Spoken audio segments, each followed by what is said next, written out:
মুমিন স্বাধীন না, মুমিন স্বাধীন না। আরেকবার বলছি, মুমিন স্বাধীন নয়। আল্লাহ তাবারক ওয়া তাআলা সমস্ত মানুষকে কেন্দ্র করে দুটি প্রশ্ন করেছেন, আম খুলিকু মিন গায়রি শাইইন আম হুমুল খালিকুন। তুমি কি নিজের স্রষ্টা নিজেই, না তোমার পেছনে কোন স্রষ্টা আছে? যদি তুমি নিজের স্রষ্টা নিজে হও তা স্বাধীন, আর তোমার স্রষ্টা থাকলে তুমি পরাধীন। মুমিন স্বাধীন নয়, এটা কথা জেনে রাখবেন। মুমিন তার জান তার মাল আল্লাহ কিনে নিয়েছেন, তার জান তার মাল আল্লাহ কিনে নিয়েছেন। এক জায়গায় মুফাসসিরিনা বলছেন মুমিন বামানা মুসলিম, মুমিন মুসলিম কাছাকাছি জিনিস, খুব লম্বা চওড়া দূরত্ব নেই। আমরা সকলে যতগুলি লোক এখানে বসে আছি, আল্লাহকে যে লোকটা ভালোবাসেন, যে লোকটা রসুলকে ভালোবাসেন, আর যিনি মুসলমান, তিনটে কথা বললাম। আল্লাহকে যিনি ভালোবাসেন, রসুলকে যিনি ভালোবাসেন, আর যিনি মুসলমান, একটু আওয়াজটা মুখ দিয়ে বের করেন। আওয়াজ, শব্দ আমি বলি, আপনারা বলেন আমার সঙ্গে, আশহাদু আল্লা ইলাহা ইল্লাল্লাহু ওয়াহদাহু লা শারীকা লাহু ওয়া আশহাদু আন্না মুহাম্মাদান আবদুহু ওয়া রাসূলুহু। কে পড়ে না ইনি হাত তোলেন? তাহলে সবাই পড়েছে, কিন্তু পেছন ওনারা পড়েনি। যিনি এই কালেমার শাহাদাতের সাক্ষী দিয়েছেন, তিনি নিজেকে বিক্রি করে দিয়েছেন, বিক্রি হয়ে গেছে লোকটা।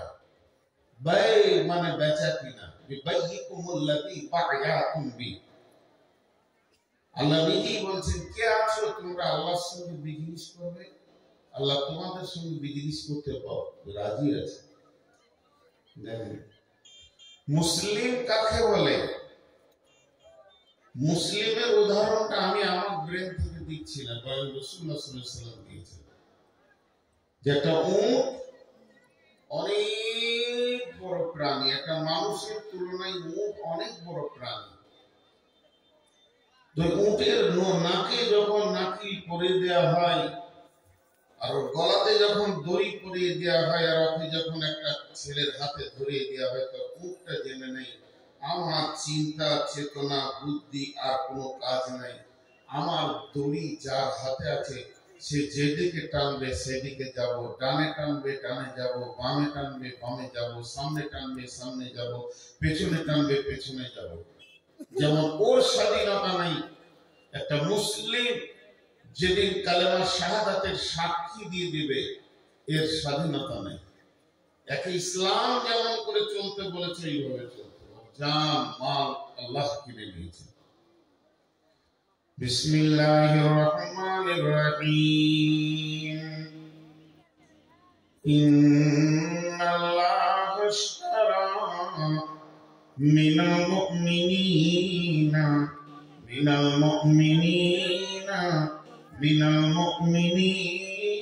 আনফুসাহুম ওয়া আমওয়ালাহুম বিআন্না লাহুমুল জান্নাহ يقاتلون في سبيل الله فيقتلون ويقتلون وعدا عليه حقا في التوراة والإنجيل والقرآن ومن أوفى بعهده من الله فاستبشروا ببيعكم الذي بايعتم به وذلك هو الفوز العظيم.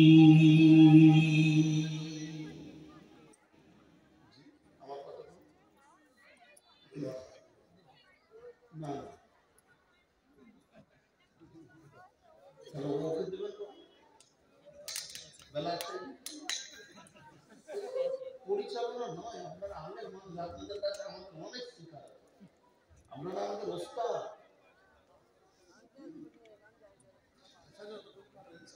না মানে বলছি কি ওই 12টার পরে জালসা না করা মানা করছে আব্দুল সালাম যারা বড় আমাদের কত জ্ঞান অবাক লাগছিল রিয়াজুল ভাইকে যতক্ষণ বললেন হাদিসের পর আমরা অত স্টোরে নেই দর্শন পড়াশোনা করে কিন্তু মানুষ কথা শুনে এবার আল্লাহ কি বলছে দেখেন আল্লাহ বলছেন নিশ্চয় আমি কিনে নিয়েছি মুমিনের কাছ থেকে নিশ্চয়ই আমি কিনে নিয়েছি মুমিনের কাছ থেকে আল্লাহ বিজনেসটা করতে চাইছেন কার সঙ্গে না মুমিনের সঙ্গে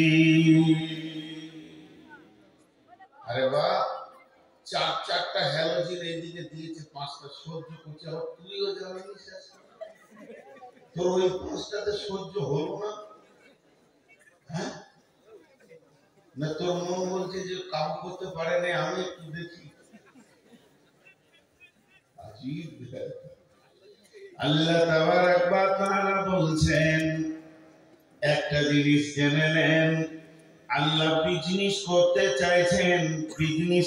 চাইছেন এখানে ব্যবসার কথা বলা হয়েছে কার সঙ্গে না মুমিনের সঙ্গে যেহেতু মুমিন ধোঁকাবাজ হবে না মুমিন বেঈমানি করবে না মুমিনের যতগুলো গুণ আছে তার মধ্যে একটা হচ্ছে ওয়াল মুফুনা বিআহদিহিম ইযা আহাদু যখন কার সঙ্গে কোনো ওয়াদা করবে চুক্তি করবে সে ওয়াদাকে সে ভঙ্গ করবে না আর ওয়াদা ভঙ্গকারীর সঙ্গে বিজনেস চলবে না ব্যবসা চলবে না সকাল বিকালে যে লোকটা কথাকে পাল্টিয়ে দেয় চেঞ্জ করে দেয় মিথ্যা বলে ওর সাথে বিজনেস করা যাবে না এর জন্য আল্লাহ বিজনেসে নামার আগেই বলছেন তুমি যদি মুমিন হও তোমার সঙ্গে আমি বিজনেসে আছি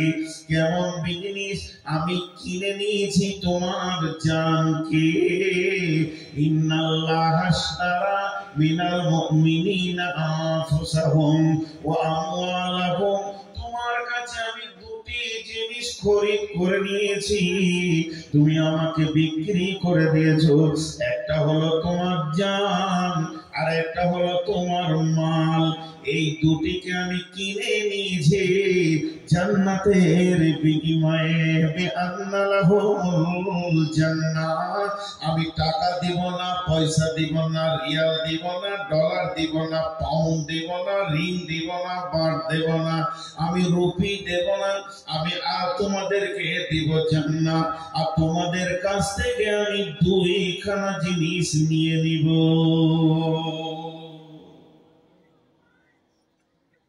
মাল কিন্তু মুমিনের স্বাধীন জানও কিন্তু মুমিনের স্বাধীন আজি ইসলাম এত সুন্দর পৃথিবী তার কোন ধর্ম আছে কিনা নাই আছে কিনা তা নেই একটাই ধর্ম সেটা হচ্ছে ইসলাম তো কিয়ামতের মাঠে দুটি বিচার হবে দুটি জিনিসের হিসাব নেওয়া হবে একটা হলো আল্লাহ বলছেন ইন্না ইলাইনা ইয়াবাহুম সুম্মা ইন্না আলাইনা হিসাবাহুম রাসূলুল্লাহ সাল্লাল্লাহু আলাইহি বলছেন যতক্ষণ পর্যন্ত তুমি 5টা প্রশ্নের উত্তর না দেবে ততক্ষণ এক পা খালি করে আরেক পা তোমার ভর দেওয়া যাবে না কিন্তু যতগুলি হিসাব টোটালে 2টা পয়েন্টে হিসাব চলবে একটা জান একটা মাল মালের হিসাব কেমন করে নেবে জানের হিসাব কেমন করে নেবে এখানে ছোট্ট একটা জিনিস আপনাদের কাছে নিয়ে আসি আমানত মিলকিয়াত দুটো জিনিস জানতে হবে একটা হলো আমানত একটা হলো মিলকিয়াত তো আমানত আর মিলকিয়াত এই দুটি জিনিস না জানতে পারলে জান আর মালের বিষয়টা আপনার আমার বুঝে আসবে না এখানে একটা 500 টাকার নোট আছে ওই 500 টাকার নোটটা আমি যখন এখান থেকে নেমে যাচ্ছি, সভাপতি সাহেব আমাকে দিলেন, আর আমি কি বললেন, ভাই আপনাদের ওখানে আপনার গ্রামের মাদ্রাসায় আমার ছেলেটা পড়ে, এটা ওকে দিলাম, আপনি দিয়ে দিন। এটা আমানত না মিলকিয়াত? আমানত। ওটা আমার পকেটে ঢুকলো, আমানত। মিলকিয়াত কাকে বলে? আমি নেমে যাচ্ছি, অনেক জায়গায় বাংলাদেশে বেশি ঘটে, কেউ 200 টাকা 500 টাকা নিয়েছে বলে হুজুর এটা আপনি চা পান খেয়ে, এটা আমার মালিকানা সত্ত্ব আছে, আমি চা খেলাম বলেছি, আমি বাসে ভাড়া দিয়ে দিয়েছি, এটা হলো মালিকানা। আর আমানত, तो जिंदगी अमानत है और माल भी अमानत है, इस्लाम भी अमानत है, कुरान भी अमानत है। চারটা আমানতের কথা বলো তো, দুটো আজকে বক্তব্য রাখবো। কোরআন আমানত, এই যে কোরআন পৃথিবীতে এসেছে এটা আমানত। তার কারণ হচ্ছে আজকে এই আমানতকে বহন করার জন্য এই মাদ্রাসার ভিড়। আমি শিখেছি, আমার ছেলেকে শেখাবো, সে তার ছেলেকে শিখাবে, সে তার ছেলেকে শিখাবে। এই আমানত এই জাতিকে কিয়ামত পর্যন্ত বহন করতে হবে, বন্ধ করে দিলে হবে না। একটা চিঠি যখন পোস্টে ছেড়ে দেওয়া হয়, যতক্ষণ পর্যন্ত সেই চিঠির মালিকের প্রাপকের কাছে না পৌঁছায়, ততক্ষণ পর্যন্ত পোস্ট অফিসওয়ালারা আমানত বহন করে। তেমনি কোরআন হলো আমানত, দ্বীন ইসলাম আমানত। আমার কাছে দ্বীনের জ্ঞান আছে, ইসলামের জ্ঞান আছে, হালালের জ্ঞান আছে, হারামের জ্ঞান আছে। অতএব এই জ্ঞানটা যার কাছে নাই, তার কাছে আমাকে পৌঁছে দিতে হবে। বাল্লিগো আন্নি ওয়ালাউ আয়া। নবীজি বলছেন, যদিও তুমি একটি আয়াত জানো, সেটাকে তুমি আরেকজনের কাছে ট্রান্সফার করে দাও। যদি তুমি না দাও, আমানতের খিয়ানতি করলে, আমানতের খিয়ানতি করলে যে গুনাহ হবে তোমার সেই গুনাহ হবে। দুটা তো সহজ করে বুঝিয়ে দিলাম। নাম্বার 3, এটা একটা বোঝাতে কষ্ট, কতটা বোঝাতে পারবো আমি জানি না। জিন্দেগি ভি আমানত হ্যায়। যেদিন আমি পৃথিবীর বুকে এসেছি আর প্রথম শ্বাসটা আমার শুরু হয়েছে, আর যেদিন আজরাইল আমার কাছ থেকে জানটা নিয়ে চলে যাবে, নিঃশ্বাসটা বন্ধ হবে, যেদিন নিঃশ্বাস চালু হয়েছে এবং যেদিন নিঃশ্বাস বন্ধ হবে, এই যতগুলি শ্বাস আমি টানছি প্রত্যেকটি আমানত। তার মানে জীবনটা আমার নয়, জীবনটা আমার আল্লাহর। আমার এই জীবনের মেশিনটা, আমার হৃৎপিণ্ডটা যিনি চালাচ্ছেন তিনি আল্লাহ। এটা চালানোর ব্যাপারে প্রতিনিয়তে প্রতি সেকেন্ডে তার একটা খরচা আছে। যেতে দুটি চোখের যে লেন্স আছে, পাওয়ার আছে, এর পেছনে খরচা আছে। কানে মাইক্রোফোন, আজকে 53 বছর শুনছি, এর পেছনে আল্লাহর খরচা আছে। আমার জীবনটা তিলে তিলে যে চলছে, প্রতিদিন আমাকে সূর্যের আলো দেওয়া হয়, প্রতিদিন আমাকে পানি খাইয়ে হৃদয়কে ঠান্ডা করা হয়, প্রতিদিন সেকেন্ডে সেকেন্ডে আমাকে শ্বাস আল্লাহর অক্সিজেন খরচা করতে হয়। তো আল্লাহ তাবারাক ওয়া তাআলা যে জীবনটা আমাকে দিয়েছে, এটা আমানত, এটা আমানত। এর হিসাব হবে, এর হিসাব হবে। জি, এর হিসাব কেমন হবে একটু বোঝানোর জন্য বলছি, একটু অনুসূচনা দেওয়ার জন্য। কিয়ামতের মাঠে আমাকে আল্লাহ ডেকে বলবে, নূর মোহাম্মদ আই, জি আল্লাহ, তোকে 70 বছর জীবন দিয়েছিলাম। জি, 70 বছর আমি তোর জীবনটাকে চালিয়েছি, আমার খরচা ছিল। তো প্রতিটি বছরে 12টা মাস, প্রতিটি মাসে 30টা দিন, প্রতিটি দিনে 24টা ঘন্টা, প্রতিটি ঘন্টায় 60টা মিনিট, প্রতিটি মিনিটে 60টা সেকেন্ড। টোটাল তুই কত কোটি সেকেন্ড পৃথিবীতে ছিলি? এগুলো কিভাবে খরচা করেছিস বল? এগুলো কিভাবে খরচা করেছিস বল? আমার দেওয়া জান তুমি কিভাবে খরচা করেছো? একটা ছাত্র বলতেছি একটু একটু নলহাটি যাবো, বলে যাও, জোহরের জামাত ধরবে, মানে 10টা বাজছে, এমনি করে ঘড়ি দেখে বলছে জোহরের জামাত ধরবে। 2 ঘন্টা টাইম দিয়েছে, 120 মিনিট টাইম দেওয়া হয়েছে, বাইক নিয়ে চলে গেল, ঘুরে এলো। বলে তুই কিভাবে সময়টা কাটালি বল, কোন দোকানে কতটা কাটালি? এটা এই পর্যন্ত থাক। একটা জিনিস আপনাদেরকে বলে রাখি, তাহলে বুঝতে সুবিধা হবে। কেন কেন কেউ কেন বলে একটা শব্দ আছে, এটা প্রশ্ন। তো কেন একটা প্রাচীর, ব্রেন দিয়ে এটাকে টপকাতে হয়। যারা ল নিয়ে পড়াশোনা করে, ডিটেকটিভের পড়াশোনা করে, যারা তর্কবিদ্যা পড়াশোনা করে, তাদের এই কেন, আগার নাগার, লেকিন এই শব্দগুলো বেশি আছে। তো এই মাদ্রাসার আমি প্রধান শিক্ষক। একটা ছেলে 2 দিন কামাই করেছে, তোকে বললাম তুই কামাই করলি না? বলছি জি, আব্বার অসুখ হয়ে গেছিল। অথচ আব্বার অসুখ হয়নি, মিথ্যা কথা বলবো। তোর আব্বার সঙ্গে কেমন মনে জায়গা হতো? বলে না, সেই দিনই উঠেছে। এই যে আমার কেনটাকে জেনা তেনা ব্রেন দিয়ে টপকিয়ে দিচ্ছে। জেনেলেন পৃথিবীর বুকে যত বড়ই বিচক্ষণ ব্রেনওয়ালা হোক না কেন, তার কেনটাকে টপকিয়ে পার হয়ে যাওয়া অতি সহজ। এমন ধোব মিথ্যা বলে দিব, আজকের জালসায় আমি এলাম না, কোনো প্রয়োজন নাই মনে করে শুয়ে গেলাম।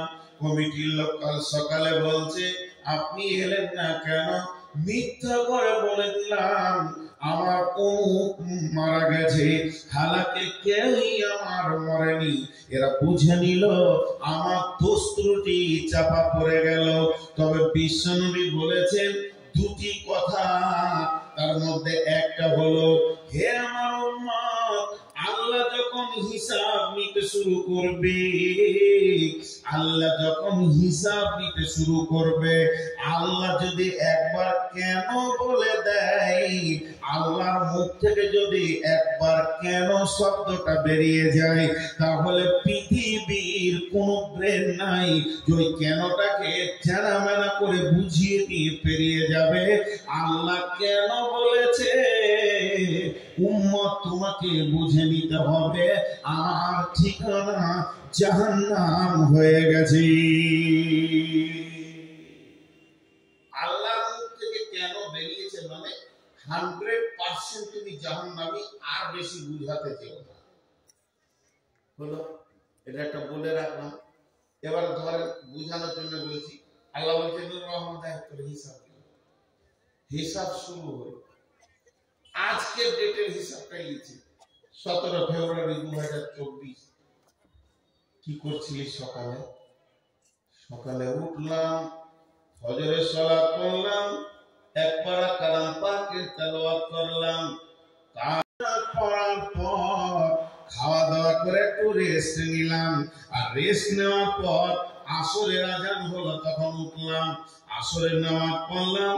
আসরের নামাজ পড়ার পর একটু চায়ের দোকানে গেলাম, চা খাওয়ার ইচ্ছা হলো। আল্লাহ বলছে চল আগে বাট। চা খেতে কি 20 মিনিট সেখানে সময় লেগেছে। চা ছিল না, চা বানিয়ে আমাকে দিল। 20 মিনিট চা খাওয়া হলো। আল্লাহ বলছে তারপরে, বলে চায়ের দোকানে বসে বসে ভ্যাট ভ্যাট করে বকতে শুরু করলাম। আল্লাহ বলে দিলে কেন?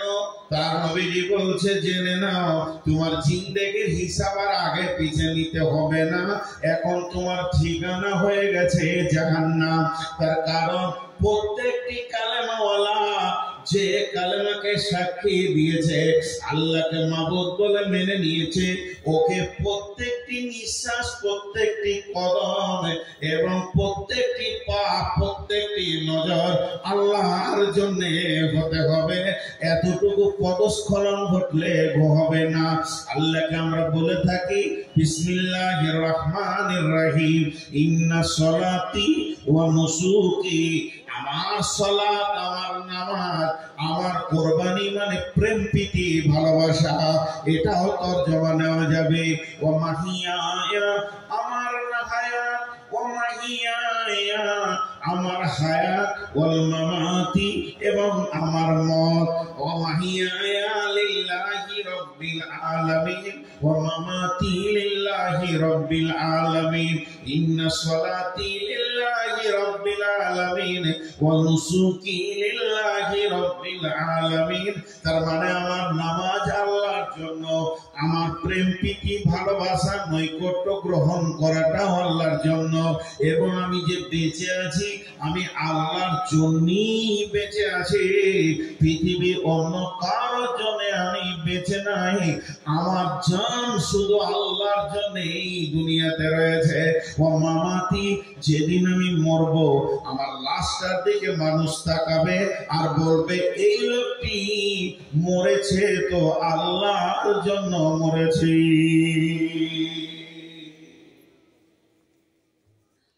আল্লাহর জন্য বাঁচা আর আল্লাহর জন্য মরা অনেক কঠিন। চারটাই ফিউজ হয়ে যাবে, একটা টিম পাম্প থাকবে না। নামাজ ধরেছি, তাকবীরে তাহরিমা, আলহামদুলিল্লাহি রাব্বিল আলামিন আর রহমানির রহিম, আল্লাহকে খেয়াল নাই। কুলু বললাম, আল্লাহকে খেয়াল নাই। আল্লাহু আকবার, সুবহান রাব্বিল আযীম, আল্লাহকে খেয়াল নাই। সামি আল্লাহু লিমান হামিদা, আল্লাহকে খেয়াল নাই। সালাম ফিরা হয়ে গেল, আল্লাহকে খেয়াল নাই। নামাজটা লি অনুসুকি, প্রেম, কুরবানি, মেহনত।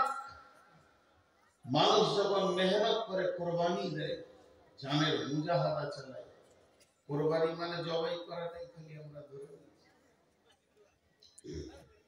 আল্লাহর নৈকট্য পাওয়ার বিভিন্ন অ্যাঙ্গেল, যে প্রেম দিয়ে আল্লাহকে পাওয়া যায় সেটাই কোরবানি। তোমার কোরবানি আল্লাহর জন্য।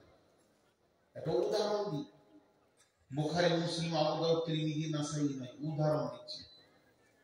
এক ব্রেল পানি কিয়ামতের মাঠে, আর আল্লাহ একটা মুখ দিয়েছে আপনাকে জগ, বলছি এক জগ করে, এই বান্দা এটা কি? ও চা, ও চা। আমি যতক্ষণ থাকবো খাবো না, খেতে দেবো। 20 জনা খাবে আর 400 লোক দেখবে। তো খেয়াল করেন আমার দিকে। আল্লাহ বলছে বান্দা এটা কি রে? বান্দা এমনি করে দেখবে, আল্লাহ পানি। এর উদাহরণ দিচ্ছি, বলবেন না যে কত নম্বর হাদিস। যখনই কি বললো পানি, তো আল্লাহ বলছেন গোলাম এটা পানি নয়, তুই জীবনে যত ঘাম ফেলেছিস, ছেলের জন্য, বিবির জন্য, মায়ের জন্য, আব্বার জন্য, ব্যবসার জন্য, চাকরির জন্য, পড়াশোনার জন্য কল কল করে ঘেমে গেছিস, মাঠে গিয়ে ঘাটে গিয়ে পরিশ্রম করে সমস্ত ঘামগুলি আমি আল্লাহ জমা করে রেখে দিয়েছি। তোর জীবনের টোটাল ঘামটা 200 লিটারে পরিণত হয়ে গেছে। এখন তুই 1 লিটারের একটা জগ কেনে আর এমনি করে পানির মতো করে তোলার বল যে ঘামটা কেন ঝরেছে। একটা গিলাস তুলে বললেন এটা আমার বাচ্চার জন্য ঝরিয়েছি, 2 জগ তুলে বললেন বিবির জন্য ঝরিয়েছি, মায়ের জন্য ঝরিয়েছি, আব্বার জন্য ঝরিয়েছি, পড়াশোনা করতে গিয়ে ঘাম ঝরিয়েছি, চাষে ব্যবসা বাণিজ্যে ঘাম ঝরিয়েছি, এই করতে করতে ব্রেলের নিচে যা ছিল সব উঠে যাবে। এক জগ তুলে যদি তুই বলতে পারিস আমার এই ঘামটা আল্লাহর জন্য কলকল করে বয়ে গেছে, মানুষের দরজায় দরজায় ঘুরেছি, আল্লাহ দিনের জন্য ঘুরেছি, মাদ্রাসার জন্য ঘুরেছি, মসজিদের জন্য ঘুরেছি, কতজন কত নোংরা কথা বলেছে, বেশি করেছে, লাভ দিয়েছে, তারপরেও আমি দরজায় দরজায় দরজায় ঘুরে এই অবস্থায় আমার ঘাম ঝরেছে। যদি আপনি বলতে পারেন আল্লাহ এই এক জগ ঘাম আপনার জন্য ঝরেছে, আল্লাহ বলবে তুই আমার প্রেমিক, আমি তোর প্রেমিক, গলায় জড়িয়ে ধরবে। কিন্তু আমাদের জীবনে এক ফোঁটা ঘাম আল্লাহর জন্য ঝরে না।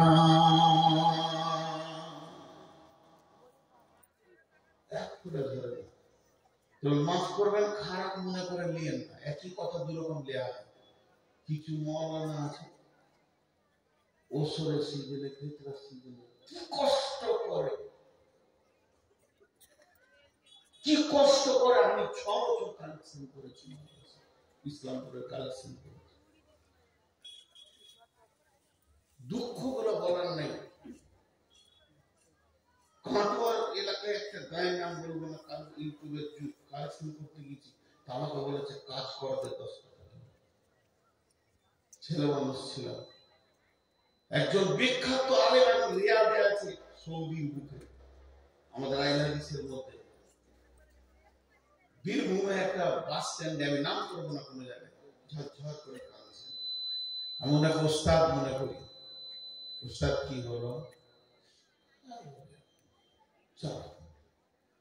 কোন রকম বের করতে পারলাম না, শেষকালে হাতে একটু বললো যে ভাই এই কাজটা বড় মুজাহাদার কাজ, মানে কেউ আঘাত দিয়েছে। আর একটা সত্য ঘটনা শুনেন, আল্লাহ ছাড়ে না, আল্লাহ ছাড় দেয় ছেড়ে দেয় না, কিছুদিনের ছাড় দেয় ছেড়ে দেয় না। হানাফিদের ভিতরে একটা মুফতি সাহেব কালেকশন করতে গেছে, কালমা গায়ের নাম বলতো, এরকম পেট উঁচু হয়ে আছে, যে ধানের মালিক, মোট দাড়ি নাই, নামাজ নাই, 50-60টা লোক কাজ করছে, খালি মুফতি সাহেব এতটুকু বলেছে মাদ্রাসা ছাদের কাজ হচ্ছে, একটু ধরে একদম নোংরা নোংরা কিস্তি করে গালি দিল। উনি ঝরঝর করে কাঁদতে কাঁদতে বেরিয়ে গেলেন। এরা বলবে আল্লাহ তোমার জন্য ঘামতে হয়েছে। উনি বেরিয়ে গেলেন, আল্লাহ কেমন সাজা দেখে, ছেলেটাকে বলছে গাইটা নিয়ে গায়ে গায়ে দুধ গালবে, দুধ দোয়াবে, বের করবে, এমনি করে গাড়িটা নিয়ে বসেছে। আল্লাহ গাইটাকে বলছে মা, চোপাতে মা, জীবনে মারে না ভাই, এমন এখানে মেরেছে, এই হাত এখানে পেয়েছে, 75,000 টাকা খালি অপারেশন খরচা, পিজিতে 27 দিন এরকম বাঁধা ছিল। ফিরে এসে মুফতি সাহেবের পায়ে হয়েছে, অন্যায় কথা বলেছিলাম, তার জন্য আল্লাহ সঙ্গে সঙ্গে দিয়েছে। ভাইরা তাহলে জিন্দেগি আমানত, এটা আল্লাহ কিনে নিয়েছেন, এবার এটা আল্লাহর রাস্তায় ব্যয় করতে হবে। আল্লাহ তাবারাক ওয়া তাআলা বলছেন, ও রাসূল সাল্লাল্লাহু আলাইহি ওয়াসাল্লাম বলছেন, সাবাতুন দিল্লাহুল্লাহু ফি দিল্লিহি ইয়াউমুল দিল্লা ইল্লা দিল্লুহু, ইমামুন আদিলুন সাবুন নাশা ফি ইবাদাতিল্লাহ। ওই যুবক যে যৌবন কালটা আল্লাহর জন্য ক্ষয় করে দিয়েছে, ওই যুবতী যে যৌবন কালটা আল্লাহর জন্য ব্যয় করেছে, আমার নবী বলছেন উম্মত রে, তোমার রিজার্ভেশন হয়ে গেছে, বুকিং হয়ে গেছে, কঠিন কিয়ামতের দিনে তোমাকে আর রোদে দাঁড়িয়ে নাফসি নাফসি করতে হবে না, তুমি আল্লাহর রহমতের ছায়াতে একটা সিট পেয়ে গেছো, তোমার বুকিং হয়ে গেছে।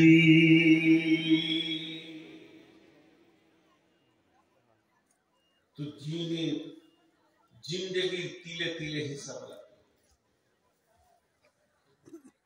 এখানে যতগুলি লোক আছেন যারা সংসারের গাইড হিসেবে, ম্যানেজার হিসেবে চলছেন, ওকে জিজ্ঞেস করেন আপনার সংসারের খরচ কত, 500, 1000, 1500, 2000, যার যেমন সংসার।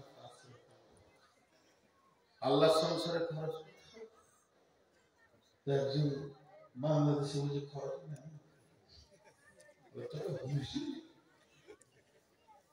প্রতিদিন একটা মানুষ যতটা শ্বাসকে পোড়ায়, বাংলাদেশের মাটিতে যদি ওকে এই অক্সিজেনটা কিনতে হতো, এত ভালো অক্সিজেন তো হবে না, 50,000 টাকা লাগবে। ঘরে যদি 10টা লোক থাকে তো প্রতিদিন 5 লাখ টাকা লোন। যে সূর্যে আলোটা জ্বলছে, সকালে উঠবে সন্ধ্যায় ডুববে, এই সূর্যের আলোটা কত খরচ? পেট্রোলে চলে, ডিজেলে চলে, কাঠ দিয়ে জ্বলে। একবার নিজের ব্রেনকে জিজ্ঞেস করিনি, একটা ঘরের প্রদীপ জ্বালাতে গেলে 1 ঘন্টার পর তেল শেষ, আর 1 ঘন্টা একটা বাতি জ্বালালে আপনার মিটার টনটা টনটা করে ঘুরছে। আর এত বড় বিশাল হ্যালোজিন দিয়েছে বিশ্ব একসঙ্গে, স্কুল কলেজ ভার্সিটি ইট ভাটা, তারপর আর কিছু সব রেল টেল সব চলছে। কত খরচ? জি কত খরচ? সূর্যের আগুনের গতিটা 1.5 কিলোমিটার, 150 কিলোমিটার, 150 কিলোমিটার। 3খানা পরমাণু, 1 2 3, আমি 300 বলিনি, 30 বলিনি, সব জ্ঞানে বলছি। 3টে পরমাণু পৃথিবীতে একসঙ্গে বাষ্প করে দিলে পৃথিবীটা গলে যাবে, দাও হয়ে যাবে। বিজ্ঞানীরা বলছে পুড়ে শেষ হয়ে যাবে, কেউ বেঁচে থাকবে না। একটা পরমাণু খরচা কত? একটা পরমাণু খরচা কত? 450 টাকা। এই জন্য মাথা খুশি কত? 450 টাকা একটা পরমাণু। ভারতবর্ষের লোক 30 বছর বসে থাকে, কোনো ইনকাম করতে হবে 30 বছর। এবার বলেন কত খরচ? এই ভারতবর্ষের লোক 125, 30, 40 কোটি যায় আছে। এই লোকগুলি 30 বছর কোনো কাজ করবে না, বসে বসে খাবে। যে খরচাটা হবে ওতে একটা পরমাণু তৈরি হয়ে যাবে। এবার বিজ্ঞানীরা বলছেন আমরা সূর্যের কাছে যেতে পারছি না, আমার রব সূর্যটাকে জ্বালাচ্ছে পরমাণুকে বাষ্প করে করে। আমরা যতটুকু ক্যামেরাতে পেয়েছি প্রতি মিনিটে নয়, প্রতি সেকেন্ডে ওই সূর্যের মুখে 1.5 লক্ষ পরমাণু বাষ্প হচ্ছে, তবেই এই আলোটা জ্বলছে। যদি সেকেন্ডে 1.5 লক্ষ হয়, মিনিটে কত হবে? মিনিটে যত হবে ঘন্টায় কত হবে? আমরা 12 ঘন্টা আলো পেয়েছি, 12 ঘন্টা অন্য দেশ পাচ্ছে, 24টা ঘন্টা আল্লাহ এটা তার সংসারে তার মেহমানদের জন্য খরচা করছে। তারপরে আল্লাহ বলছে তোর জানটা আমার, তোর নয়। তোকে আমি এতগুলো উপকরণ দিয়ে দিয়ে বাঁচিয়ে রেখেছি। হে মুসলমান, একবার ভেবে দেখ তোকে আমি কেমন করে তৈরি করেছি। হাল আতা আলাল ইনসানি হিনুম মিনাদ দাহরি লাম ইয়াকুন শাইয়াম মাযকুরা ইন্না খালাকনাল ইনসানা মিন নুতফাতিন আমসাদিন নাবতালিহি ফাজআলনাহু সামিয়াম বাসীরা। আল্লাহ তাবারাক ওয়া তাআলা বলছেন, হে নূর মুহাম্মদ, তোর বয়স 54 বছর আগে কি ছিলি? বলে 54 বছর আগে মায়ের পেটে ছিলাম। তোর বয়স যদি মায়ের পেট থেকে নিয়ে ধরিস তো 54, তাহলে 56 বছর আগে কি ছিলি? বলে মা বাপ খেয়েছে ফল ফ্রুটের ভিতরে ছিলাম। যদি তাই ছিলি আরো 10 বছর পেছিয়ে যা, 66 বছর বয়সে তুই কি ছিলি? পৃথিবীতে আমার কোনো নাম ছিল না। কোরআন বলে লাম ইয়াকুন শাইয়াম মাযকুরা, লাম ইয়াকুন শাইয়াম মাযকুরা, লাম ইয়াকুন শাইয়াম মাযকুরা। হাল আতা আলাল ইনসানি হিনুম মিনাদ দাহরি। এখানে গরু বলেনি, ছাগল বলেনি, মহিষ বলেনি, ফেরেশতা বলেনি, জিন বলেনি, পার্টিকুলার একটা প্রাণীর কথা বলেছেন, ইনসানি। হাল আতা আলাল ইনসানি, মানুষের উপরে একটা লম্বা জীবন পেরিয়েছিল, তখন তাকে কেউ চিনত না, তার নামে কোনো খবরই ছিল না। এখানে যতগুলি লোক কাছে সবারই ডেট অফ বার্থ আলাদা আলাদা কিনা কথা বলে না, কিন্তু শরীয়তের ভাষাতে একদিনই সব। আদম আলাইহিস সালামের পিঠে হাত রেখে আল্লাহ কিয়ামত পর্যন্ত যতদিন আছে সবাইকে বানিয়ে সব ডেট অফ বার্থ। এটা দিলে কাজে লাগবে না, এটা আল্লাহ বলছে আমার কাছে, এটা কাজে লাগবে, এটা কাজে লাগাবো। মনোযোগ। পৃথিবীর সৃষ্টি হওয়ার 50,000 বছর আগে আমার তকদির লেখা হয়েছে। পৃথিবী সৃষ্টি হওয়ার 50,000 বছর পূর্বে আমার তকদির লেখা হয়েছে। আমার জন্মের 50,000 বছর পূর্বে না, তাহলে অঙ্ক পাওয়া যেত। পৃথিবী, এই পৃথিবীতে যে ডেটে তৈরি হয়েছে সেই ডেট থেকে 50,000 বছর পূর্বে আপনার আমার তকদির লেখা হয়েছে। কি লেখা হয়েছে? নূর মোহাম্মদ 2024 সালে 17 তারিখে তুই গিয়ে আপনার ভেলিয়ারে ওখানে বায়ান করবি, কি খাবি সেটা লেখা হয়েছে। তাহলে আমি যে এখানে আসবো সেটা কে জানতেন? জোরে বলেন, কে জানতেন? আপনারা জালসা শুনতে আসবেন, এটা কে জানতেন? আর আমার মা কখন জানলো? আমার মা যখন তার মেন্সটা বন্ধ হলো, সে জানলো পৃথিবীতে কেউ এসেছে, প্রথম আমাকে চিনল আমার মা। আমার মা খবর দিল আব্বাকে, দ্বিতীয় ব্যক্তিটা চিনল আব্বা। এবার আব্বা চেনার পর নানা নানি দাদা দাদি দুই ফ্যামিলি বুঝে নিল যে আমাদের ভিতরে নতুন একজন আসতে চলেছে। এখনো কিন্তু পঞ্চায়েত আমাকে জানে না। যেদিন আমি পৃথিবীর বুকে আসলাম সেদিন দাইমা আমাকে চিনল, এবার সেই সাথে সাথে পঞ্চায়েত চিনল, একটা নতুন আধার কার্ড বের হলো। এখনো প্রাইমারি স্কুল আমাকে জানে না, আমি ধুলোবালি নিয়ে খেলছি, প্রাইমারির হেডমাস্টার আমাকে চিনেনি। যেদিন আমি 5 বছরের আব্বা ধরে নিয়ে গিয়ে প্রাইমারিতে দিয়ে এলো, সেদিন প্রাইমারি চিনল। তখন ও পর্যন্ত ভেলিয়ানের লোক তাদের দ্বিতীয় বক্তাকেও চিনে না। আজকে যারা আছে জানতো যে এটা দ্বিতীয় বক্তা। যখন প্রাইমারিতে দিয়েছি কোনটা ফেলতে হবে, আল্লাহ বলছে আমি জানছি, কারণ লিখে তো তকদির। কথাটা বোঝার চেষ্টা করে, এখানে দুটো জিনিস বলবো। তো একলা বলছি জিন্দগিটা আমি তিলে তিলে তোকে নিয়ে যাচ্ছি, তোকে তৈরি করলাম আমি। কেউ চিন্তা না, একটা দীর্ঘ টাইম গিয়েছে। পৃথিবী সৃষ্টির 50,000 বছর পূর্বে, এখন আমি আমাকে বলছিলাম, এবার আপনাদের দিকে আমি তুলি। পৃথিবী সৃষ্টির 50,000 বছর পূর্বে আপনার তকদিরটা লেখা হয়েছে। আজকে এরকম মাঠে বসে থাকবেন 2 ঘন্টা, লেখা হয়েছে। তাহলে সেই দিন থেকে যেদিন মায়ের পেটে এলাম, এই মাঝের দিনটা কে চিনত? হ্যাঁ, আল্লাহ। এবার একটু মহব্বতের সঙ্গে বলি, সেই দিন থেকে যেদিন আমাদের তকদির লেখা হয়েছে, সেই দিন থেকে মায়ের পেটে যেদিন এসেছি, তার আগে কে চিনত? এবার আল্লাহ নাম নিতে ভয় লাগে? জোরে বলেন, কে চিনতেন? তাহলে আল্লাহর কাছে কতটা জীবন আমার কেটেছে, এটা আমার কথা। আমি জন্ম নিলাম মায়ের পেটে, দুধ খেলাম মায়ের কোলে, পেশাব পায়খানা করলাম, এই করতে করতে করতে করতে মায়ের বুকে উপরে চেপে শুয়ে পড়লাম। ছোটতে মাকে কত মারলাম, আব্বাকে কত লাথি মারলাম। আস্তে আস্তে বড় হলাম, বড় হতে হতে আমার বয়স হলো 20, 20 থেকে 22, 22 থেকে 24। যখন 24 বছর বয়স হলো, চৈত্র মাসের 25 তারিখে বিয়ে হলো।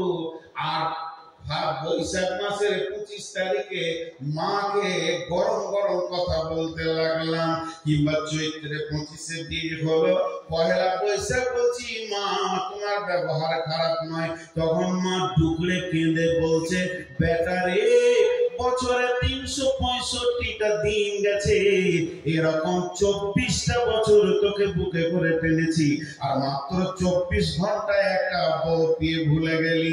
আল্লাহ ঠিক ওই রকম বলছে, গোলাম রে, তোকে কত কোটি কোটি কোটি বিলিয়ন মিলিয়ন বছর আমার কাছে তোকে হেফাজত করে রেখে দিয়েছি, তুই আমার কাছে ছিলি।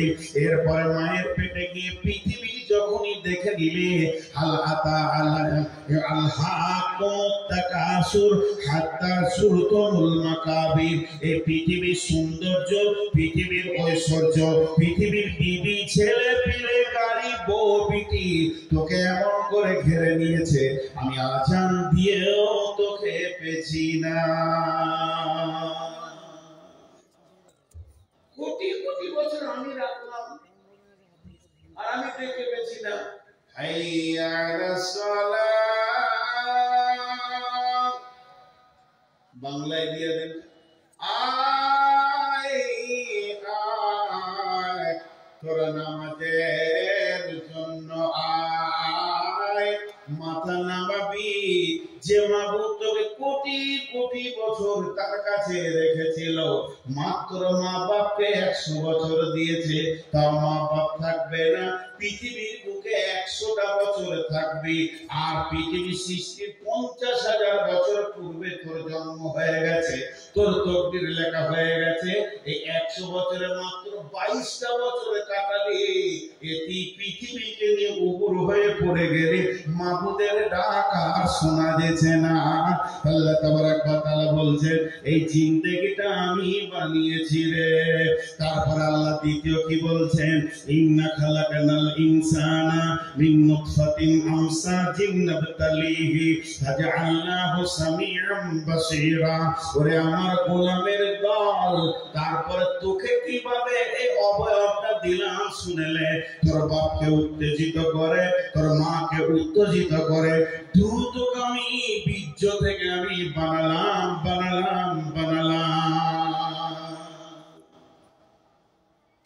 বিজ্ঞানীরা বলছে, খুব ভালো করে এখানটা মনোযোগ দেন। একটা পুরুষ একবার স্খলন দিলে কতগুলো পোকা বের হয়? 40 থেকে 60 কোটি।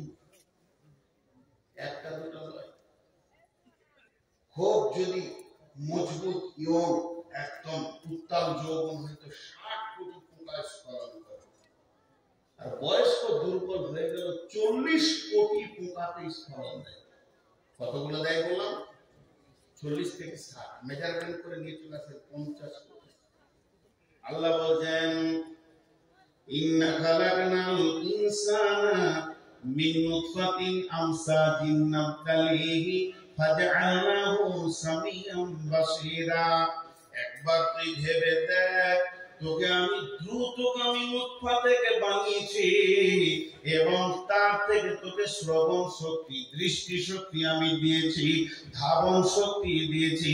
শুধু তাই নয়, এই জায়গাতে কাগজ কলম নিয়ে তুই বসে যা। যদি একই মিলনে বাচ্চা হয় তা তো হয় না, 10 মাস চলতে থাকে, কিন্তু আমি মেনে নিলাম এক মিলনেই বাচ্চাটা হয়ে গেল।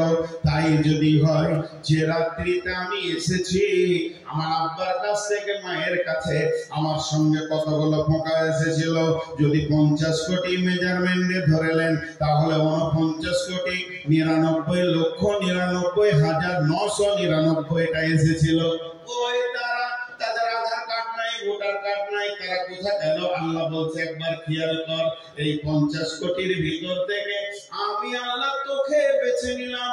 আর তোর সাথে যত ভাই বোন এসেছিল, ড্রেনের পানিতে চলে গেল, পচে গেল, মরে গেল, পোকাগুলো শেষ হয়ে গেল। তাদের জানাজা হলো না, তাদের ফারাজ হলো না, তাদেরকে দেখা হলো না, তাদের আধার কার্ড হলো না, মা বাপ তাদের জন্য কাঁদলো না।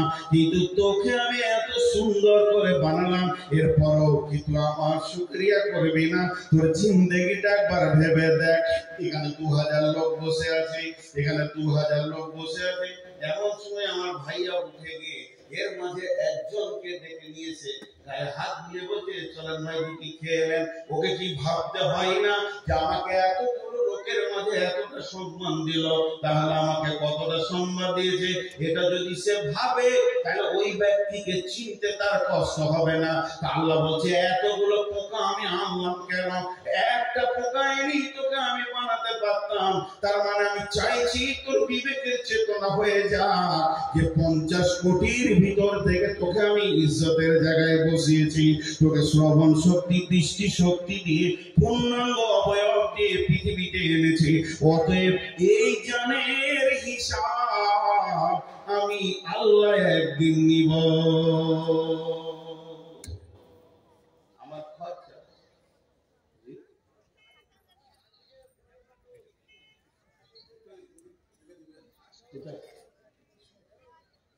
কি বলবো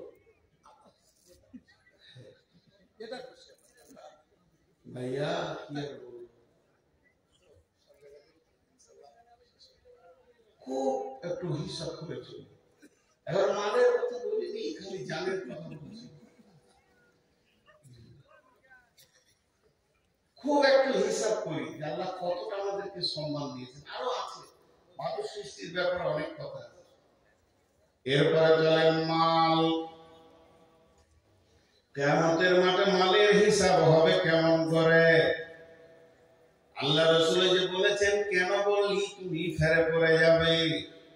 আমাকে বলছে, নূর মোহাম্মদ, শুধু 70 বছরের জীবন দিলাম, তুমি টোটাল 70 বছরে যা ইনকাম করেছো আমার রেডারে ধরা আছে।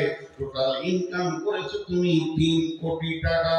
এখন এই 3 কোটি টাকা প্রতি কোটিতে 100 লাখ, প্রতি লাখে 100 হাজার, প্রতি হাজারে 100 টাকা।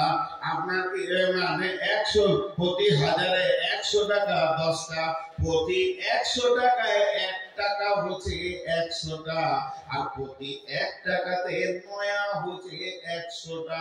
তুমি 1 নয়া, 2 নয়া, 3 নয়া, 4 নয়া, এমনি করে পূজাতে পূজাতে 3 কোটি টাকা আমাকে বুঝিয়ে দাও, কোন পথে আয় করেছো আর কোন পথে তুমি ব্যয় করেছো। আয় যদি হারাম হয় তা ব্যয় আর যাবে না। কথা বুঝতে বলো?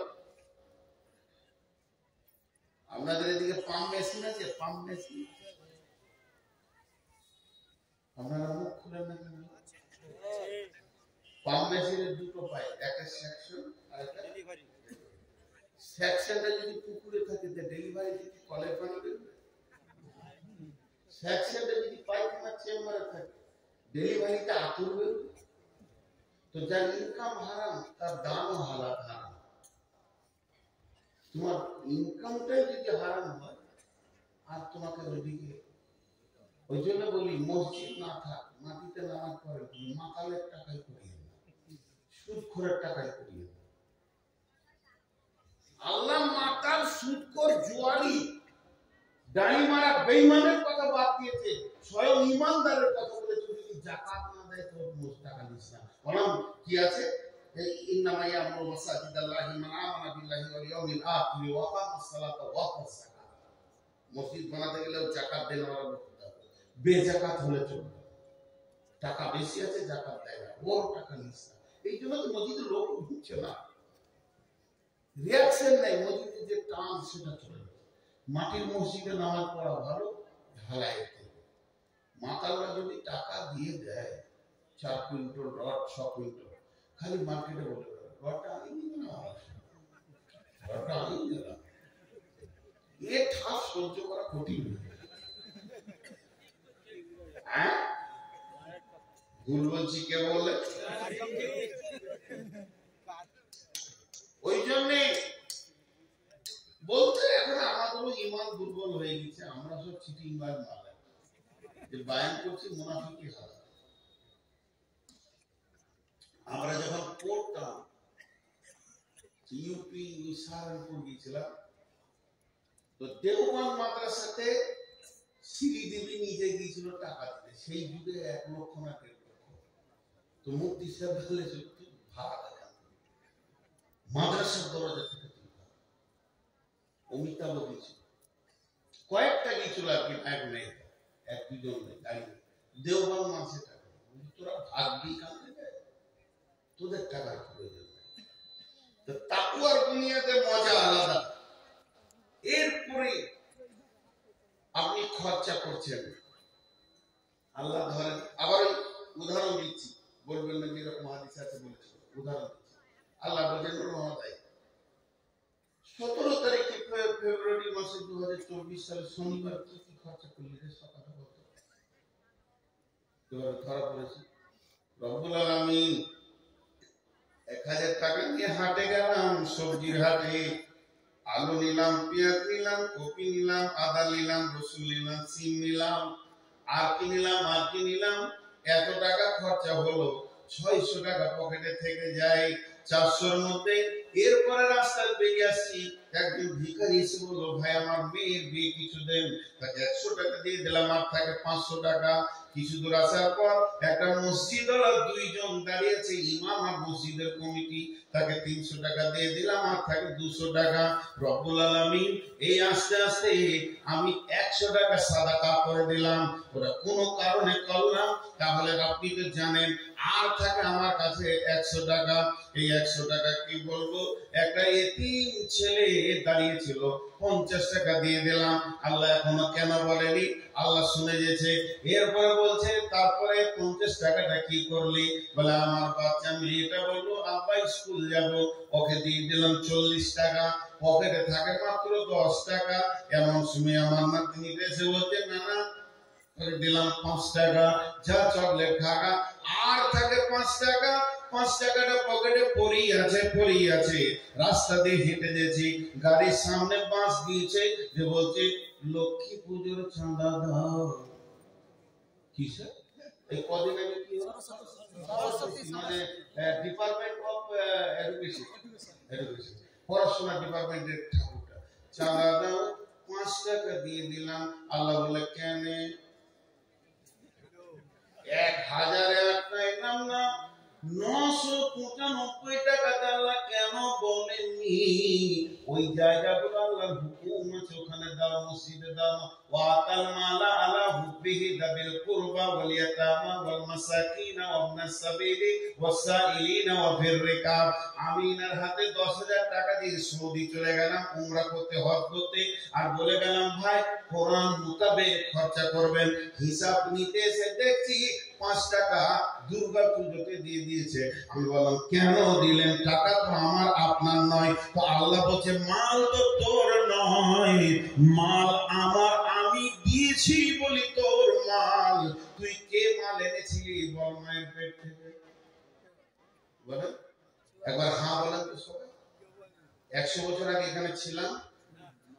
জোরে বলেন ছিলাম। এরপর একটা হ্যাঁ বলেন। 100 বছর পর থাকবো? দুটো নাম হলো। 3 নম্বরটা দেখেন, হ্যাঁ বলতে পারেন নাকি? যেদিন এসেছিলাম মাল নিয়ে এসেছিলাম, এটা না। 4 নম্বরটা একটু বুকে বল দিয়ে বলেন, যেদিন যাবো লুটে নিয়ে চলে যাবো। এর নাম ধোঁকা। পৃথিবীটা ধোঁকার জায়গা, পৃথিবীটা ধোঁকার জায়গা। একটা ছেলে ন্যাংটা, গোটা শরীর আর কাপড় নাই, ন্যাংটা, বছর 3 বছরের ছেলে, বাচ্চা, নানার বাড়ি নানির বাড়ি বেড়াতে এসেছে। তো দৌড়ছে রাস্তায়, আর ওর কোনো নানা হয় সম্পর্কে, ওর মায়ের চাচা কি মামা বসেছিল, বলে ওই তোর পয়সা পড়ে খুঁজছে, তোর কানে ধরেছে, তোর কাপড় আছে, পকেট আছে, এনেছিলি কিছু, আবে তোর হারাবার কি আছে? যে কিছুই আনে নেই, তার হারাবার কিছু। তাহলে আমরা যেদিন এসেছি কিছুই আছে, হারাবার কিছু আছে?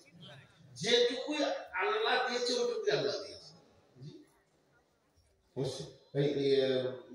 আল্লাহ কোরআনে বলেছেন, ওয়ালা নাবলুওয়ান্নাকুম বিশাইইন মিনাল খাউফি ওয়াল জু'i ওয়া নাকসিম মিনাল আমওয়াল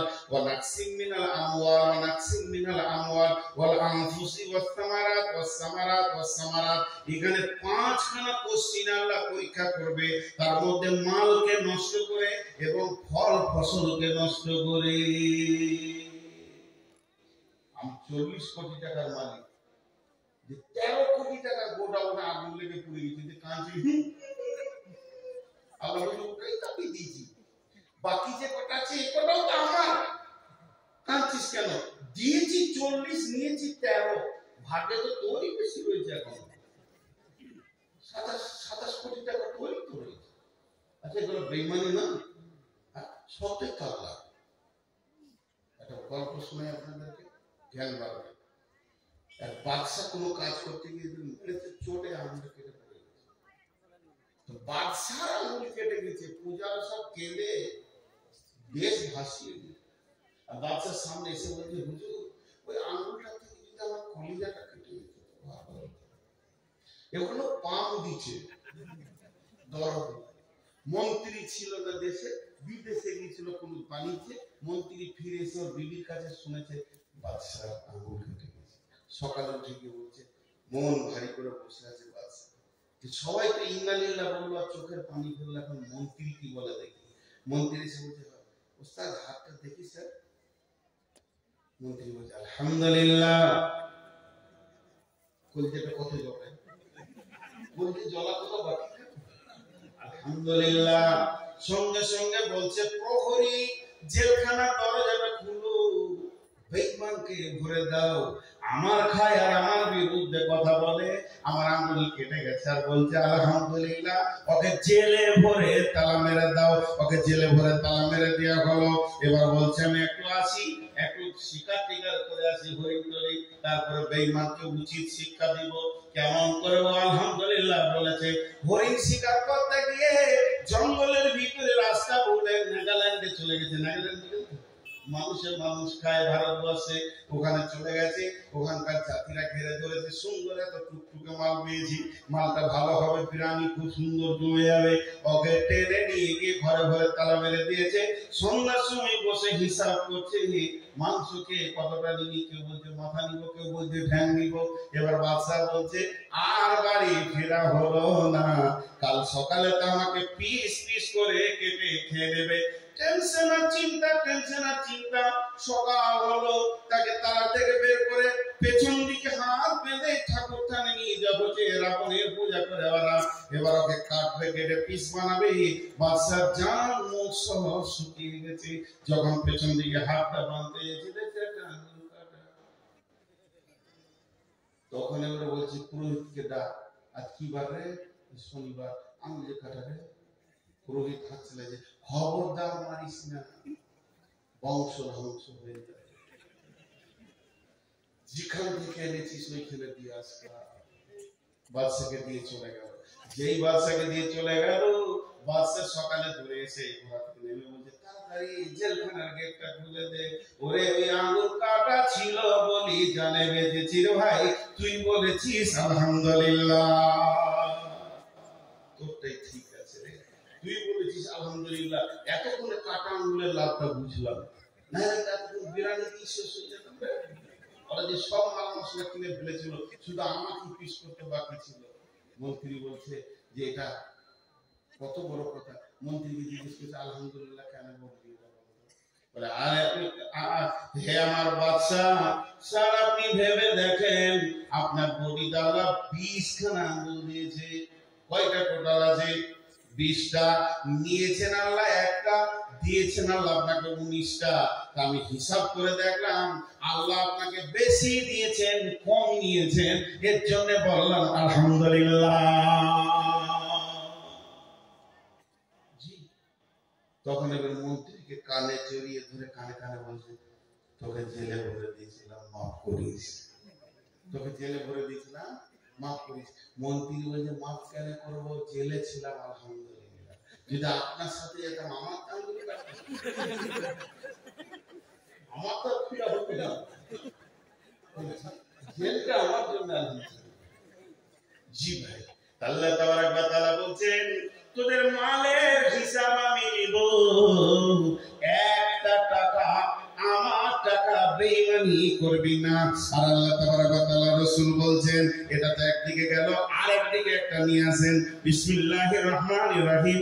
মান কাতা মিরাসা ওয়ারিসিহি কাতা আল্লাহু মিরাসাহু ইয়াউমাল কিয়ামাতি ফিল জান্নাহ। বিশ্বনবী বলছেন, কেউ যদি মালের বেঈমানি করে, ছোট ছেলেকে লিখে দেয়, বেটাদেরকে লিখে দেয়, মেয়েকে ফাঁকি দেয়, বড় ছেলেকে ফাঁকি দেয়, এই যে মালের ওয়ারিসকে গোলমাল করে, আল্লাহ তার জান্নাত থেকে কেটে ওকে দিয়ে দেবে।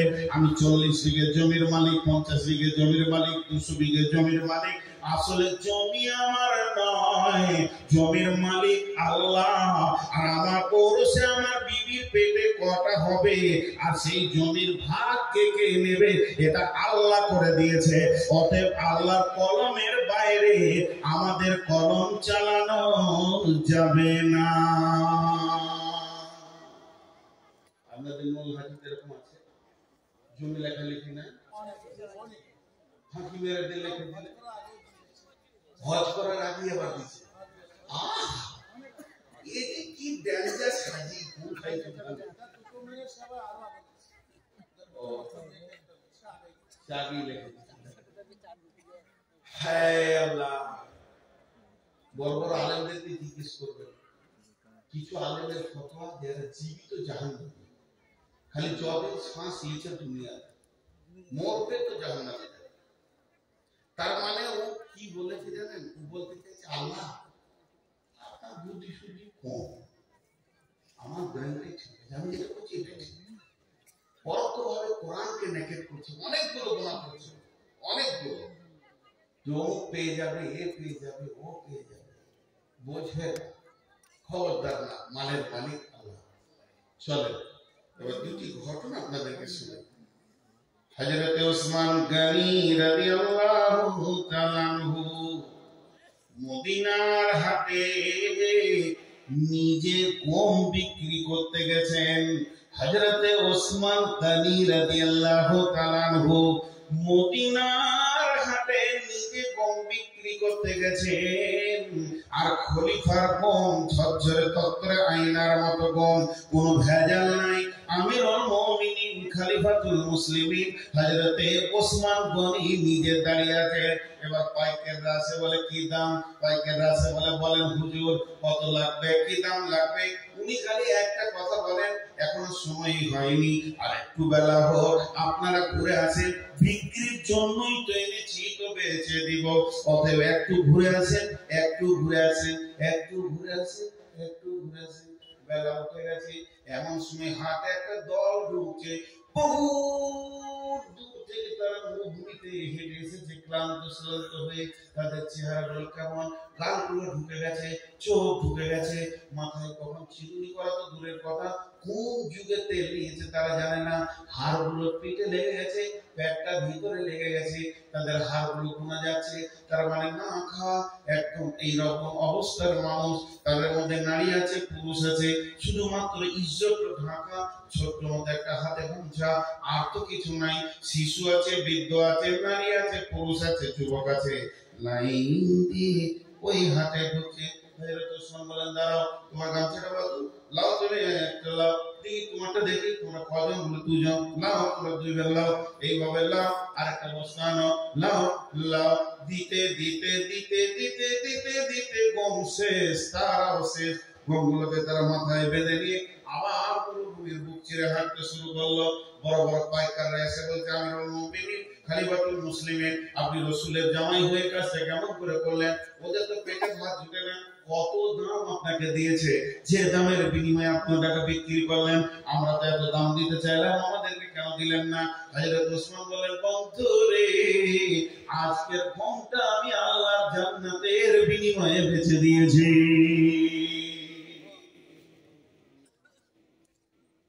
এখন যদি মানুষের জন্য টাকা নিতে হয়, তাদেরকে ফার্ম দিতে হচ্ছে, ফার্ম দিতে হচ্ছে, টাকা দিয়ে আবার সুর করে বলতে হচ্ছে। সুর করে না বললে তো খালারা 1 টাকা দেবে না, ওর কলজে ঠান্ডা করার মতো বলতে হচ্ছে। আর আমাদের এই কি আউয়াল ভাই দুদিকে ধু উড়ে গেছে, এমনি মোটা মানুষ ঘেরিয়ে কল কল এই টাকার পাহাড়, লাখে লাখে ঝাঁকে ঝাঁকে টাকা, হাজারো হাজার, শেষকালে গুনে দেখে 3 কোটি চায়, খালি 10 টাকা। এই হয়ে গেছে আমাদের আদায়ের সিস্টেম। জি, আদায়ের সিস্টেম। আদায় 2-3 জায়গায় খুব ভালো রেখেছি, দুটো না বললে জ্ঞান বাড়ে না। কলকাতায় বজবজ একটা জালসায় গিয়েছিলাম, 10,000 লোক, সেই রকম ডেকোরেশন, কত লক্ষ লেগেছে জানি না, সেই রকম মাইক সাউন্ড, 3 জন বক্তা আছে, আমি সর্বস্বর তো হেড মৌলানা কালেকশন করে আমি মাঝে দিয়েছি, 15 মিনিটের বেশি কালেকশন করি না, তাহলে এটা রেগে যাবে। শিক্ষিত মানুষ, কলকাতা ব্যবসায়ী, 15 মিনিটের টোটাল কালেকশন হলো 3,500 না 4,000। 1000, 500, 100, 200, তাই কি হবে? মাসে চলবে কি করে এত বড় মাদ্রাসা? খেতে মন গেছে না, আমাকে সরাসরি সবকে নিয়ে গেলেন, চলো চলো খেয়ে। হেড মাস্টারের মনে কোনো টেনশন নেই, হাসছে ঘুরছে, কি ব্যাপার? খাওয়ার খেয়ে থাকতে না পেরে হেড মাস্টারকে বলছি, ভাই এই 2500-3000 টাকায় মাছ হচ্ছে। বলছে না, আমাদের নগদ কালেকশন হয়েছে 36 লক্ষ টাকা, বাকি তো আছে আরো 20-50 লাখ। এটা বাচ্চা ছেলেরা দিয়েছে। ওদের সিস্টেম কি, তোমার ঘরে যখন শালীর বিয়ের কার্ড আসে, শালার বিয়ের কার্ড আসে, বন্ধুর বিয়ের কার্ড আসে, তোমার বিবেকের চেতনা হয় যে কি দিব না দিব, তুমি রেডি হও। আর মাদ্রাসার জালসার কাগজ পুছে তোমার বিবেক নেই দোকানে 200 টাকা 500 টাকা দিব। তো যেদিন জালসার ডেট তার 3 দিন আগে পর্যন্ত এলাকার লোক সব টাকা নিজে এসে মানুষের দিয়ে চলে গেছে।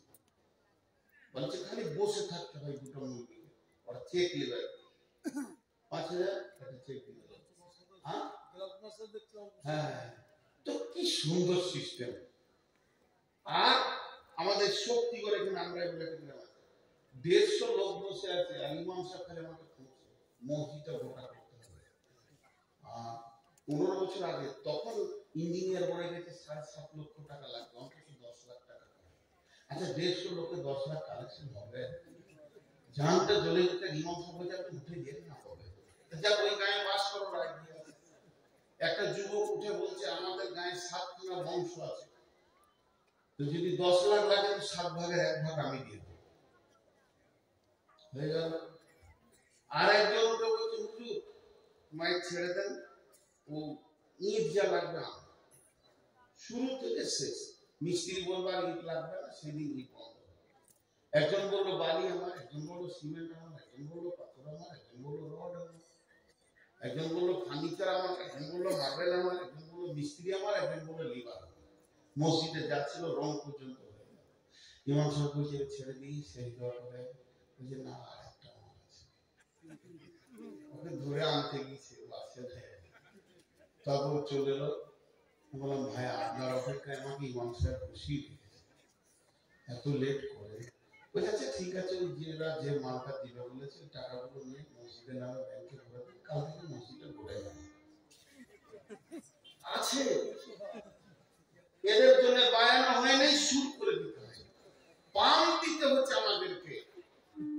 হ্যাঁ, কিন্তু বিয়ে দেওয়ার পর শ্বশুর বাড়ি কবে দিতে হবে এটা বলতে মেরে দিচ্ছে তো, ঠিক টাইমে টাইমে ঠিক মারছে, কিন্তু এখানে যাবে টাকা দিতে হবে তো ঢুকিয়ে বলতে হচ্ছে। 4টা বক্তা লাগছে। জি, এরপরে শোনেন জান দেওয়া কাকে বলে, জান দেওয়া কাকে বলে।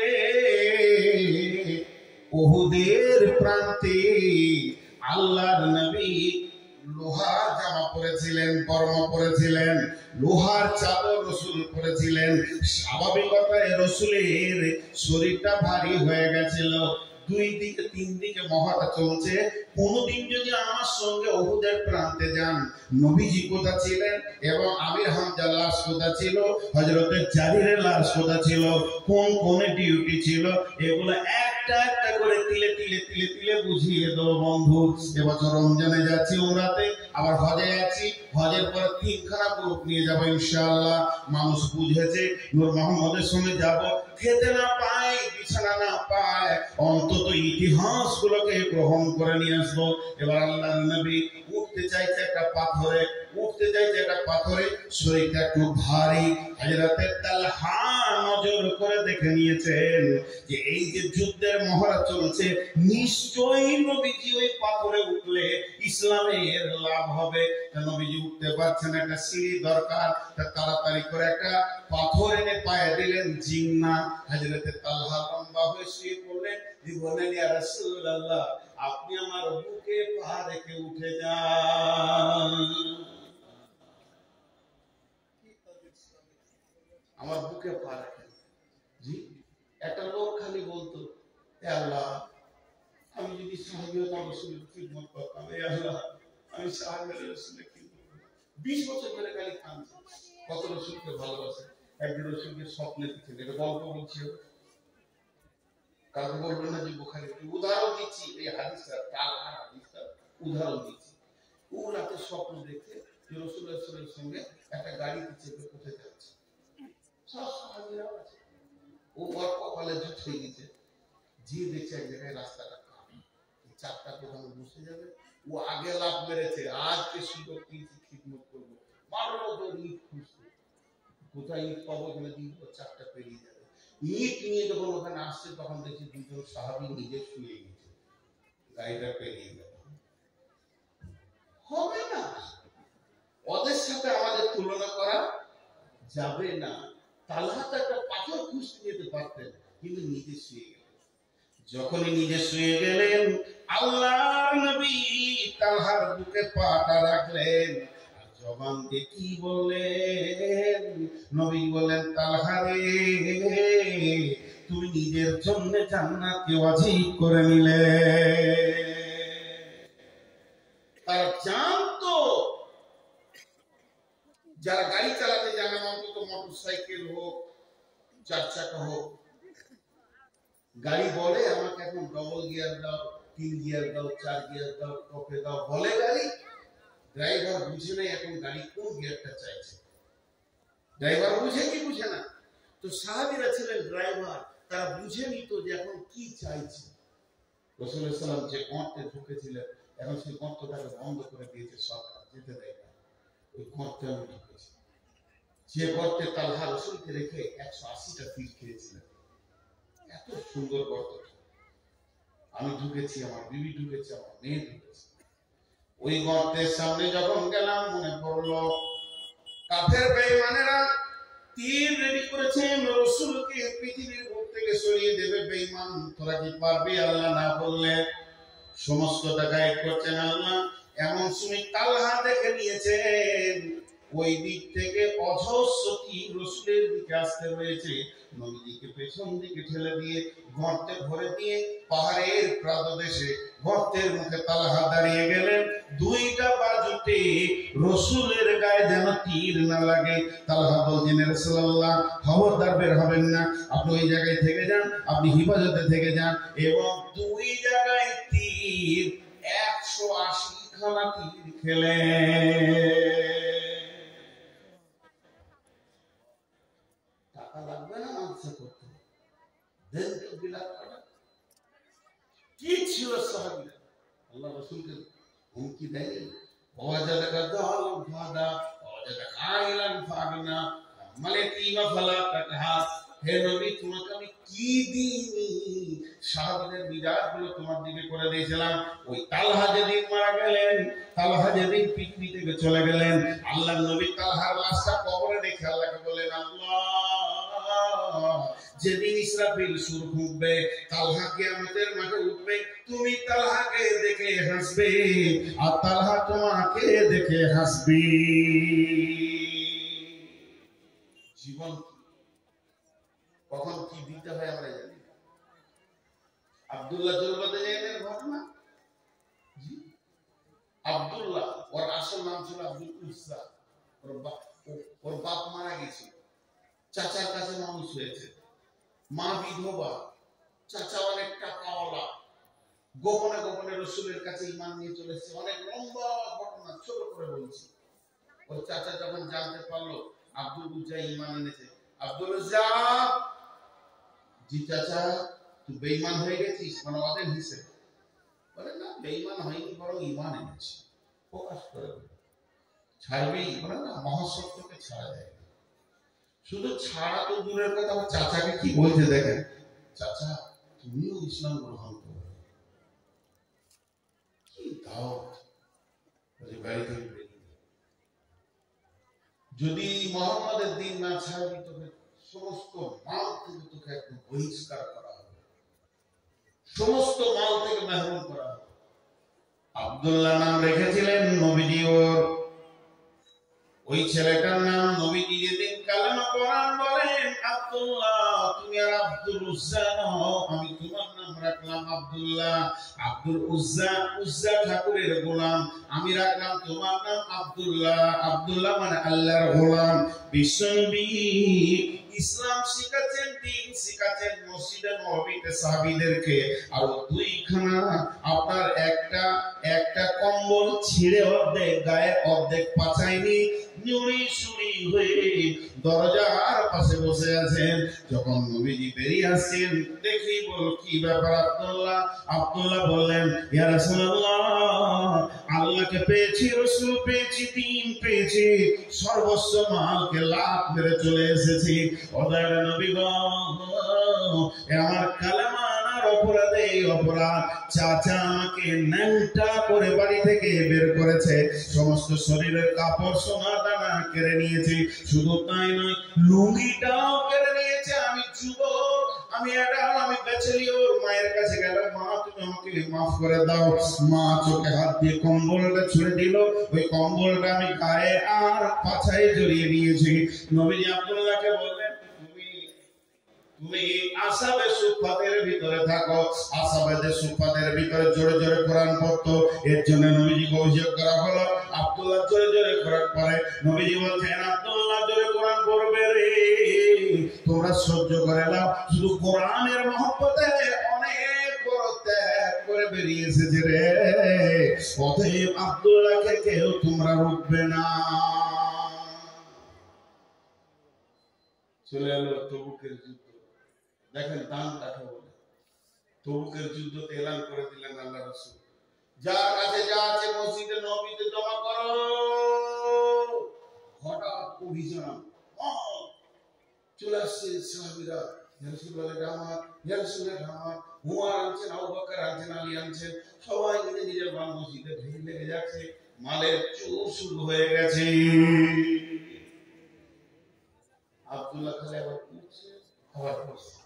আমার দিকে তাকান, আব্দুল্লাহ একবার করে উঠছে আর বসছে। বাংলাদেশে সেটা দেখতে হবে, আমি তো ইন্ডিয়ান, বাংলাদেশে আপনারা একটু ধ্যান দেন। উঠছে বসছে, উঠছে বসছে, ভিতরে যেন একটা বেচৈন ভাব। কথা বোঝাতে পারলেন? ঠিক এমন সময় রাসূল বলেন, আব্দুল্লাহ তুমি, যেই বলেছে তুমি, সঙ্গে সঙ্গে কেঁদে বলছেন, ইয়া রাসূলুল্লাহ, আমার কাছে একটা খেজুর নাই যে আমি দান করি, আজকে আমি এই আমলে শরীক হয়ে যায়। দয়ার নবী গো, আমার জানটাকে আপনি মুতার জন্য কবুল করে নেন। আব্দুল্লাহকে নবীজি বললেন, চলো তুমি কবুল হয়ে গেছো। যখন আব্দুল্লাহ মুতার জন্য বেরিয়ে যাচ্ছে, বিশ্বনবী বললেন, আল্লাহ, আমি আব্দুল্লাহর রক্তকে বেঈমানদের জন্য হারাম করে দিলাম। এই কথা যখনই বললেন, আব্দুল্লাহ টুকরে কেঁদে উঠলেন, ও দয়ার নবী গো, আমাকে রক্ত কেন আপনি হারাম করলেন? আমি তো শহীদ হওয়ার আকাঙ্ক্ষায় যাচ্ছি। লম্বা ঘটনা। এই আব্দুল্লাহ খোলা আকাশে নিচে কয়েকদিন মহড়া করেছিল যোদ্ধার, তার জন্য তার জ্বর হয়ে গেছিল। জ্বরে আক্রান্ত হয়ে যখন মারা গেল, ওই লাশ আনা হলো এবং বিশ্বনবী জানাজা করলেন। বিশ্বনবী আব্দুল্লাহ লাশকে কবরে রাখলেন এবং আল্লাহকে বললেন, আল্লাহ, আমি আব্দুল্লাহর উপরে খুশি আছি, তুমিও খুশি হয়ে যাও। 5 মিনিটের বেশি থাকবো। কেউ আছে 10,000 দিবে, মাইকে নাম প্রচার করবো। কেউ আছে 10,000 5,000 দিবেন, আল্লাহর জন্য দেবেন। যে দেশেরই হোক, যিনি আমার পরে বক্তা, উনি আজকে আমাদের জন্য অনেক সম্মানী, কারণ বিদেশি মেহমান। আর আমরা যত বড়ই হই না কেন ঘরের মানুষ, বিধায় মেহমানকে সম্মান দেওয়া এটা রাসূলের সুন্নাত এবং আল্লাহর হুকুম। কেউ আছেন আল্লাহর গোলাম? একজনও নেই।